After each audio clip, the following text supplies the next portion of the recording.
Hello and welcome to the last video of the quantum training for supported living DSPs. This will be very short and sweet, and I think it's probably the most important reminder of this entire quantum journey.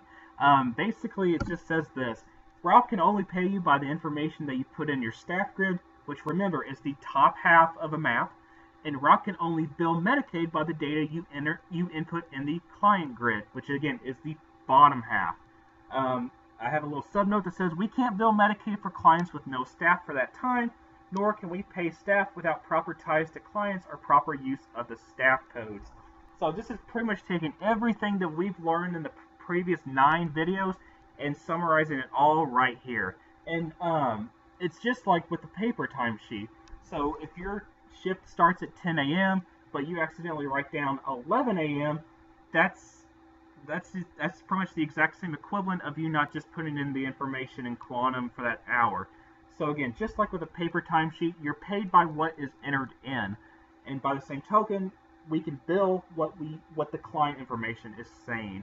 I will not show quantum for this video because again, it's acting up, and again, we really don't need it. But again, this is just a final reminder. It's everything that we have learned.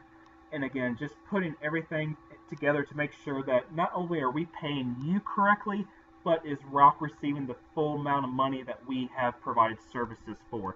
Because again, obviously you won't be very happy if you worked 10 hours, but you only paid for 8. By the same token, us as a business, as a nonprofit agency, if we provide 10 hours of service, but we only got reimbursed for 6 hours, that's a problem too. So again, we got kind of a reciprocity, a duality going on. We just want to make sure that not only are you, but as an agency, as a business, are we doing things right as well. Again, anything that's on the top half of the grid is your payroll. Anything on the bottom half is billing Medicaid. Just to kind of give you a very quick synopsis of the financials of the Rock agency. Roughly 75% of every dollar that goes out is for our payroll. It's the most costly expense to run the business. But on the flip side, about between 40 and 45% of all the money that comes in is through Medicaid services, which is the largest single source of income. So when it comes to paying, our payrolls, the biggest chance of just making sure we have enough is making sure that everything that we provide services for is billed through Medicaid. Again, the example that I gave, if we provide 10 hours of service but we only bill for 8, then we're shortchanging everybody. Again, if you worked for 10 hours but we only paid you for 8, you're probably not going to be very happy about that scenario.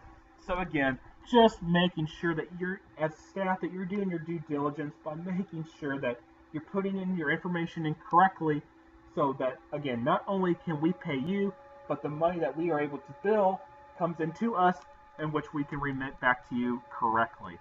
So again, we can only pay you by what your information is on your grid, and we can only bill by what's on the bottom half of that map where it shows for the client. Any type of errors will result in delays in payroll and results in delays of billing.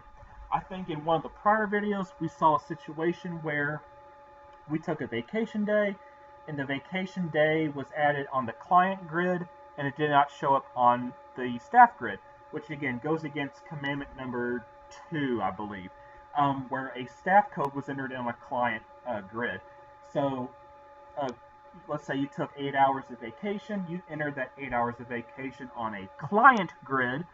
So not only did you not get paid for 8 hours, but 8 hours of services for that client could have been billed by someone else, but for whatever reason, vacation showed up, which doesn't pay anything, so we had to get rid of it. So again, use everything you've learned in the past 9 videos, take it to heart, make sure you, again, as a daily reminder, just making sure that you follow all the steps, everything that we've learned in the past 9 videos. I know it's been a long journey, but I hope it's well worth it, because again, it's just making sure that not only are you and us understanding everything that's going on, but it's going to be the best for the clients, because we have a plethora of information out there and we can have easy access to it if and only if the information is being entered on a consistent and a regular basis. That way we can always refer to it. But again, just from as a final reminder, again, we can only pay you by what's being entered in the staff portion of the grid. That's why I always say, do your input on a daily basis. Check it all the time. Run that payroll report that you learned in Commandment number 6. Confirm that everything is there. Make sure you get in contact with your program managers if you notice any mistakes. If you notice anything's going on with the client portions of the grid that's not coming out right, again, that may mean that we're not able to bill as much money as we need. So again, just making sure that that is correct as well. So again, that is it. That is the 10 takeaways, the 10 commandments per se for Quantum. If you know these 10 things to heart, again, Quantum is probably going to be very much of a breeze. Again, your program managers, your home leaders, myself, we're all here for you. So if you have any questions, please do not hesitate to contact us. My email address is at the very beginning of every video. I check my email pretty much constantly, sadly. But again, I'm available if you have any questions at all. But again, I hope this video series was worth it. I hope you learned a lot, and I hope you take it to heart. Thank you, and we'll talk later. Thanks.